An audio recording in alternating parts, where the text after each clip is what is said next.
Settle in. Let your breathing slow. And imagine yourself drifting back into the soft glow of the mid-1800s. In the quiet years after the Civil War, when the United States still felt young and wide like a great unbroken horizon, a dream began to settle over the nation. The dream of linking the Atlantic to the Pacific by rail. In the quiet years after the Civil War, when the United States still felt young and wide like a great unbroken horizon, a dream began to settle over the nation. The dream of linking the Atlantic to the Pacific by rail. Long before any rails were laid, surveyors and explorers wandered through mountain passes and across open plains, sketching routes in faded notebooks. In 1853, Congress funded the first major surveys, sending teams into the wilderness to discover where a future railroad might someday run. Yet for many years, that dream remained only an idea, paused by political disagreements and the turmoil of war. It wasn't until 1862, with the nation divided but determined to look toward the future, that President Abraham Lincoln signed the Pacific Railway Act, finally setting the great project in motion. From this moment, two companies stepped onto the stage of history. To the east, the Union Pacific Railroad would begin its journey in Omaha, Nebraska. To the west, the Central Pacific Railroad would start from Sacramento, California. The Central Pacific faced a daunting challenge almost immediately. The Sierra Nevada, its granite walls rising steep and unyielding. Workers carved their way upward, sometimes advancing only inches a day as snowstorms cloaked the mountains. Many of these workers were Chinese laborers, hired for their skill and endurance. Over time, they became essential to the railroad's progress. Far to the east, the Union Pacific worked across open plains and rolling prairie. Their crews included Civil War veterans, Irish immigrants, and formerly enslaved people, all drawn by the promise of steady work and a chance to build something larger than themselves.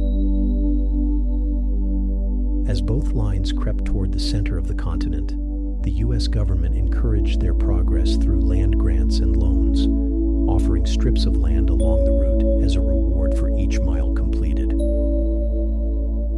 By the mid-1860s, the project had become one of the largest engineering feats the world had ever seen. Thousands of workers, hundreds of locomotives, and endless supplies of timber, iron, and stone were flowing into the project every day.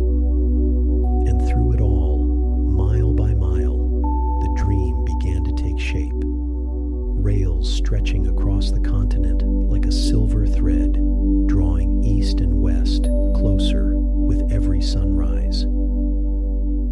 As the seasons turned, the rhythm of construction became almost musical. The clang of hammers on iron spikes, the low rumble of supply wagons, the soft murmur of workers sharing stories beneath the stars. Here, camps grew larger, more permanent. Workers from both railroads began to hear rumors of the final meeting place, though no official word had yet come. The project's impact rippled far beyond the construction zones. All across the country, merchants anticipated new opportunities. Factories imagined Western markets opening almost overnight, and immigrants arriving in Eastern ports saw the rails as a pathway to new beginnings on distant frontiers. Despite the excitement, the work remained grueling. Supplies were scarce in remote areas, and both companies faced frequent labor shortages as workers drifted to better-paying jobs or left due to harsh conditions. To motivate crews, companies began offering bonuses for productivity, small sums that could make a real difference to a worker. These incentives kept the pace high even as fatigue set in. By early 1869, telegraph lines buzzing with updates revealed what everyone suspected. The two railroads were finally within sight of one another. The distance between the railheads shrank by the day, almost by the hour. By early 1869, telegraph lines buzzing with updates revealed what everyone suspected. The two railroads were finally within sight of one another. The distance between the railheads shrank by the day, almost by the hour. Whispers spread through camps that the end was near. Crews who had spent years carving mountains and crossing deserts now found themselves working with renewed energy, ready to see the moment when East and West would finally meet. As spring settled gently over the West in 1869, the land seemed to breathe a little easier. Snow melted from the mountains, rivers thinned, and the soft hum of construction filled the air. The end of the long journey, a journey of years, storms, sweat, and determination, was finally approaching. By this time, government officials had stepped in to calm lingering disputes between the two railroad companies, guiding them toward a meeting point at a small open place in northern Utah called Promontory Summit. With the location settled, both companies focused on the final miles. Union Pacific crews made their way through rolling hills of northern Utah, while the Central Pacific raced across smoother ground from the west. But even now, challenges persisted. The Union Pacific faced internal conflicts and financial scandals, including accusations against leaders like Credit Mobilier executives who had profited unfairly from construction contracts. Despite these troubles, the work pushed on. Track layers placed rails with a rhythmic steadiness, each hammer strike echoing softly into the wide valleys. Telegraph operators set up temporary stations along the line, preparing for the historic moment when a single message would announce the completion to the entire nation. The workers themselves felt a mix of pride and exhaustion. Some had been part of the project for years. They had endured blistering summers, freezing winters, illness, danger, and isolation. Many believed that after this moment, they would finally return home or start new lives along the very tracks they had built. Across the camps, supplies began to dwindle. Both companies had pushed their logistics to the limit during the final sprint. And now, even simple items such as nails, tools, and fresh food grew scarce. Still, spirits remained high. In these last days, the two railheads drew so near that crews could almost hear one another's hammers drifting across the valley in the evening wind. It was a gentle reminder that two vast efforts, once separated by thousands of miles, were now only moments away from touching. To prepare for the ceremony, dignitaries, journalists, and even tourists began traveling toward Promontory Summit. Wagons and stagecoaches dotted the trails, bringing people who wanted to witness the moment the continent would finally be bound by iron. And as the sun set on those last few evenings, lanterns flickered warm and golden in worker camps. People gathered quietly around fires, telling stories, sharing food, and reflecting on the long, unlikely path that had led them all to this place.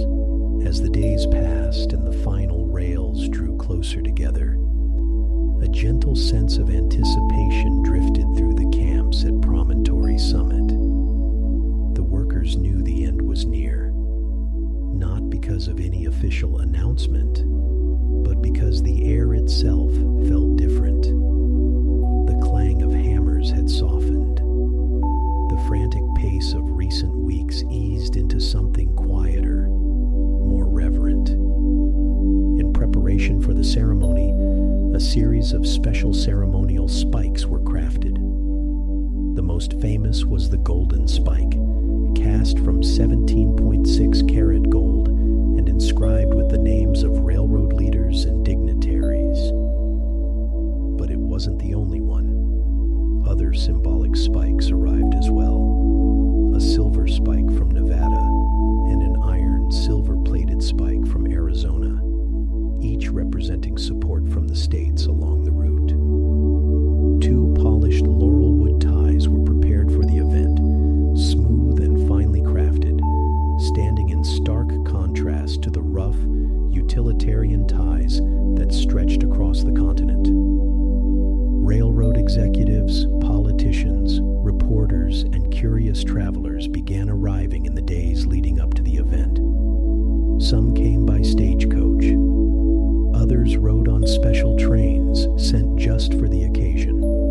Tents and temporary shelters dotted the hills, as though a small town had sprung up just for this one moment. Here, camps grew larger, more permanent. Workers from both railroads began to hear rumors of the final meeting place, though no official word had yet come. The project's impact rippled far beyond the construction zones. All across the country, merchants anticipated new opportunities. Factories imagined Western markets opening almost overnight. And immigrants arriving in Eastern ports saw the rails as a pathway to new beginnings on distant frontiers. Despite the excitement, the work remained grueling. Supplies were scarce in remote areas, and both companies faced frequent labor shortages as workers drifted to better-paying jobs or left due to harsh conditions. To motivate crews, companies began offering bonuses for productivity, small sums that could make a real difference to a worker.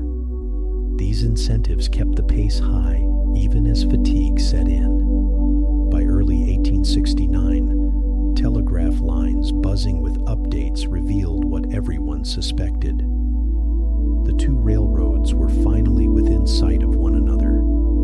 The distance between the railheads shrank by the day, almost by the hour. Whispers spread through camps that the end was near.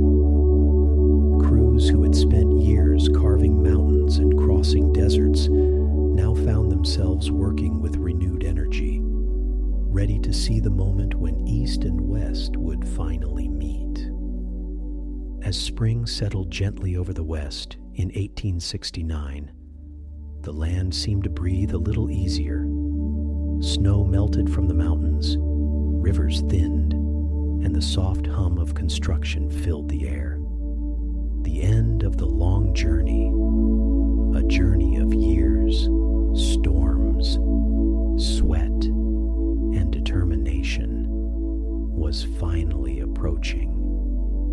By this time, government officials had stepped in to calm lingering disputes between the two railroad companies, guiding them toward a meeting point at a small open place in northern Utah called Promontory Summit. With the location settled, both companies focused on the final miles. Union Pacific crews made their way through rolling hills of northern Utah, while the Central Pacific raced across smoother ground from the west. But even now, challenges persisted. The Union Pacific faced internal conflicts and financial scandals, including accusations against leaders like Crédit Mobilier executives who had profited unfairly from construction contracts. Despite these troubles, the work pushed on. Track layers placed rails with a rhythmic steadiness, each hammer strike echoing softly into the wide valleys. Telegraph operators set up temporary military stations along the line, preparing for the historic moment when a single message would announce the completion to the entire nation. The workers themselves felt a mix of pride and exhaustion. Some had been part of the project for years. They had endured blistering summers, freezing winters, illness, danger, and isolation. Many believed that after this moment they would finally return home or start new lives along the very tracks they had built. Across the camps, supplies began to dwindle. Both companies had pushed their logistics to the limit during the final sprint, and now even simple items such as nails, tools, and fresh food grew scarce. Still, spirits remained high. In these last days, the two railheads drew so near that crews could almost hear one another's hammers drifting across the valley in the evening wind. It was a gentle reminder that two vast efforts, once separated by thousands of miles, were now only moments away from touching. To prepare for the ceremony, dignitaries, journalists, and even tourists began traveling toward Promontory Summit. Wagons and stagecoaches dotted the trails, bringing people who wanted to witness the moment the continent would finally be bound by iron. And as the sun set on those last few evenings, lanterns flickered warm and golden in worker camps. People gathered quietly around fires, telling stories, sharing food, and reflecting on the long, unlikely path that had led them all to this place. As the days passed and the final rails drew closer together, a gentle sense of anticipation drifted through the camps at Promontory Summit. The workers knew the end was near, not because of any official announcement, but because the air itself felt different.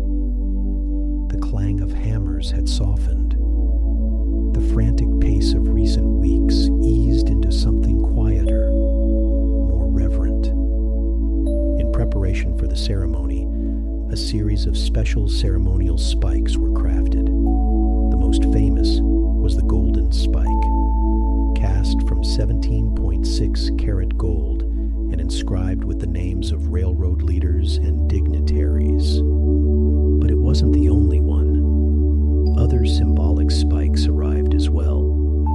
A silver spike from Nevada and an iron, silver-plated spike from Arizona, each representing support from the states along the route. Two polished laurelwood ties were prepared for the event, smooth and finely crafted, standing in stark contrast to the rough utilitarian ties that stretched across the continent. Railroad executives, politicians, reporters, and curious travelers began arriving in the days leading up to the event. Some came by stagecoach. Others rode on special trains sent just for the occasion. Tents and temporary shelters dotted the hills, as though a small town had sprung up just for this one moment. Workers on both sides tidied the area as best they could. Though the camps had been rough and rugged for years, the completion site was swept, leveled, and prepared for speeches that would soon echo across the hills.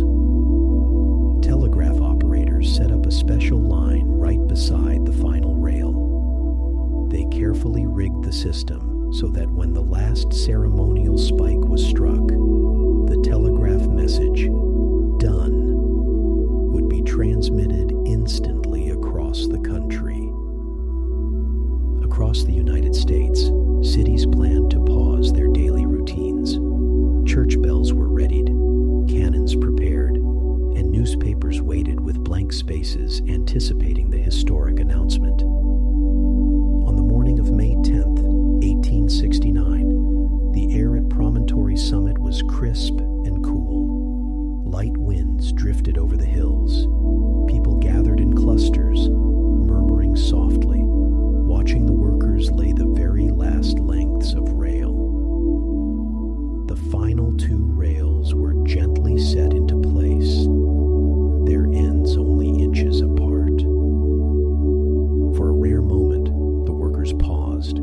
the hammers rested.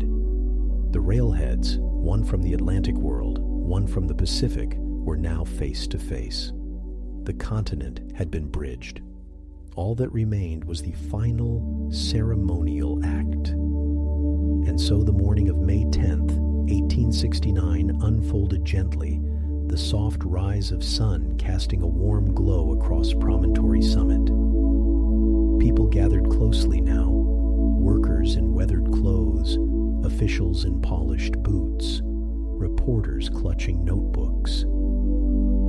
Everyone seemed to sense the weight of the moment, though the scene remained peaceful, almost dreamlike. As the ceremony began, two locomotives approached from opposite directions. From the west came Central Pacific's Jupiter, painted in bright colors and trimmed with brass. From the east came Union Pacific's number 119, its smokestack rising proudly into the quiet sky. The locomotives stopped just feet apart, facing one another as if bowing in mutual respect. Their steam hissed softly, drifting into the cool air. For many, it was the first time they truly saw the symbolic union of East and West made visible. Leaders from both companies stepped forward. Leland Stanford, representing the Central Pacific, was invited to strike the ceremonial golden spike. The spike was placed gently into a pre-drilled hole in the laurel wood tie, set not for strength, but for symbolism. The telegraph operator signaled that the line was ready. Across the nation, people waited, crowded into telegraph offices, gathered in town squares, listening for the instant the signal was sent. Stanford raised the hammer. The crowd fell silent. With a measured motion, he brought it down. He missed. The hammer struck the tie instead of the spike, a small human moment amid the historic grandeur. But the telegraph operator, anticipating irregularities, had already touched the key, sending the historic message anyway. Done. A single word that rippled outward like a quiet wave. Across the nation, celebrations erupted. Church bells rang, cannons fired. In some cities, people embraced strangers in the streets. In others, newspapers published special extras within minutes of receiving the telegraph. Back at Promontory, after the ceremonial spike was tapped into place, workers quietly removed it and replaced it with a standard iron spike, one that would hold firm beneath every train that followed. The golden spike and the laurel tie were kept safe as symbolic artifacts.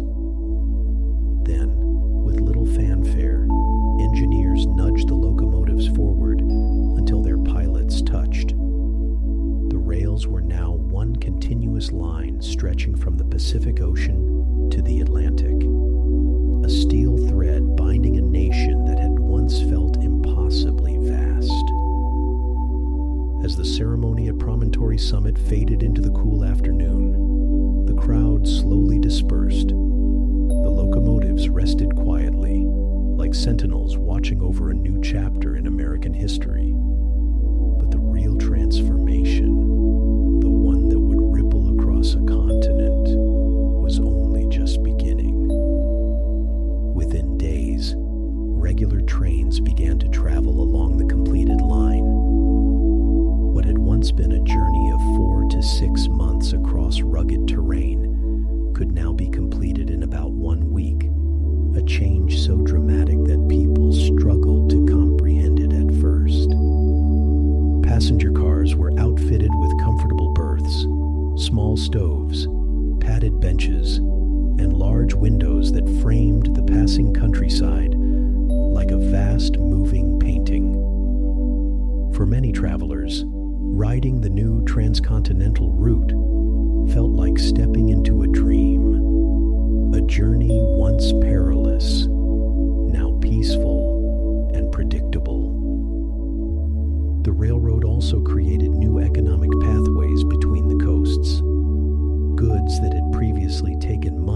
ship around South America or to cross the country by wagon could now move rapidly by rail.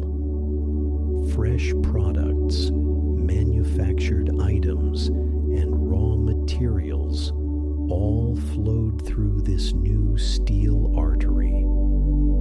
The telegraph line that followed the tracks made communication faster as well. Messages could be sent from San Francisco to New York in minutes, allowing businesses to coordinate across thousands of miles as if they were only towns apart. The railroad also opened the West to new waves of settlers. Families boarded trains with trunks full of dreams, heading toward towns that had sprung up seemingly overnight. These settlements grew around depots, water stops, and supply stations, small dots on the map that would later become major cities. Yet the transformation brought consequences as well.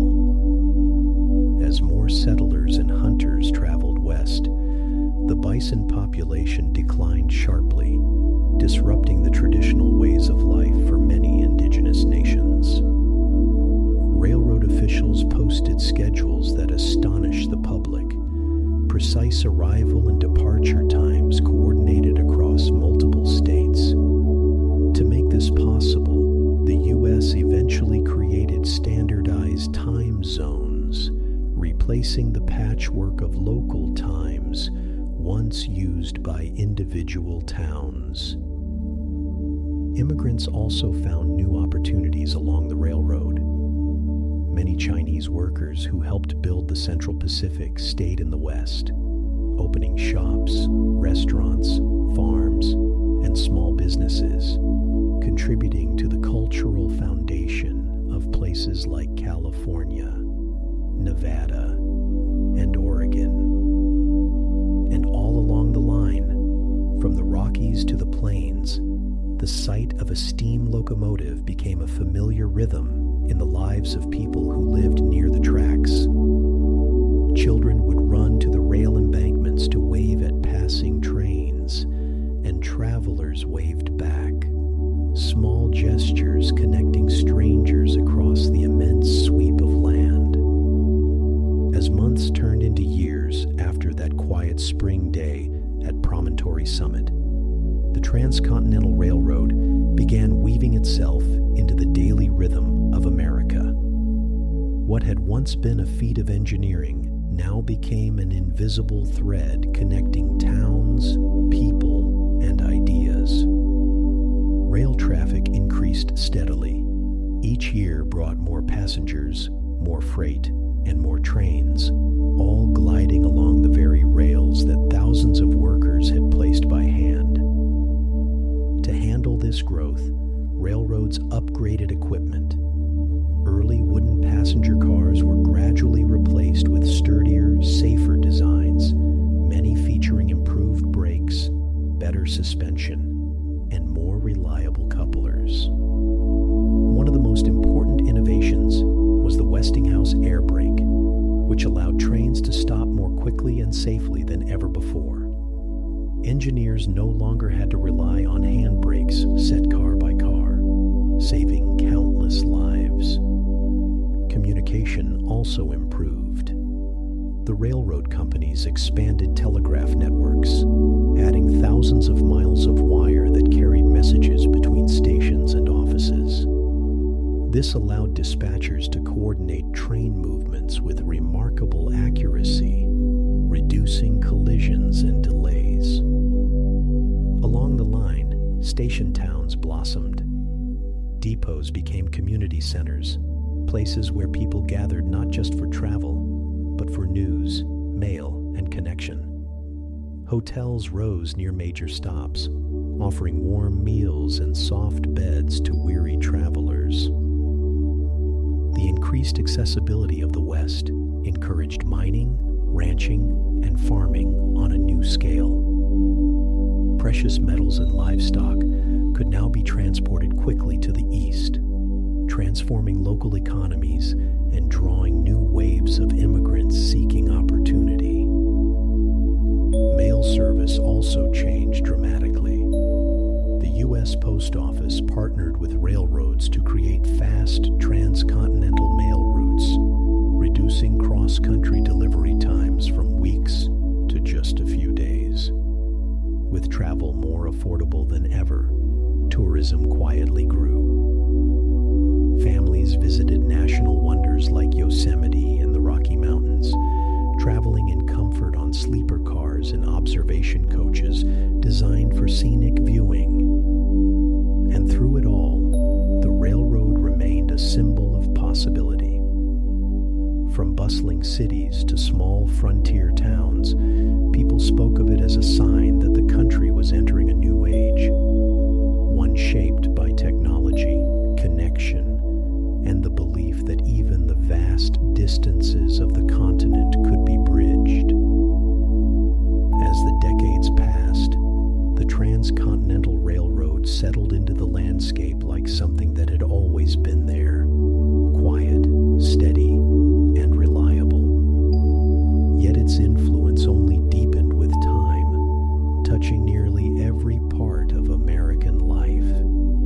Railroads soon became the largest employer in the United States outside of agriculture, offering steady work, new career paths, and opportunities to people across the country. The federal government also continued to grant land along the rail lines, and these parcels attracted homesteaders, farmers, ranchers, and entrepreneurs. Some of the towns founded during these years would later grow into major cities.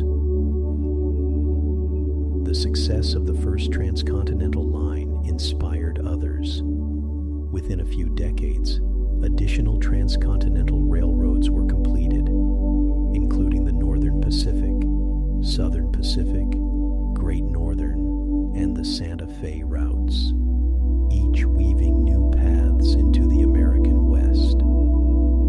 Rail travel also transformed the national economy by enabling mass production and mass distribution of goods. Factories in the East could now send products to distant markets with ease, and Western industries could send raw materials back just as quickly. Even as technology evolved, the original line remained important. Maintenance crews worked year-round to keep the tracks in good condition, replacing ties, updating bridges, and straightening rails as trains grew heavier and faster. Over time, the Golden Spike itself became a national relic. It was displayed at fairs, museums, and exhibitions, drawing visitors who wanted to see the small piece of metal that had symbolized such a vast achievement. In 1957, the ceremonial site at Promontory Summit was recognized as a National Historic Site, ensuring that future generations could visit the place where the continent was first bound by iron. Each year, visitors still gather there to watch reenactments of the famous moment. Locomotives Jupiter and number 119 carefully recreated, actors driving ceremonial spikes, and the gentle ringing of hammers echoing into the wide Utah sky. Though the original tracks at Promontory were later rerouted and removed, the memory of the connection remains. A reminder that even the most challenging distances can be bridged with vision, grit, and cooperation. And so, as the final miles of story settle softly into place, the Transcontinental Railroad stands not just as a line of steel, but as a testament to human perseverance, an iron thread that pulled a young nation together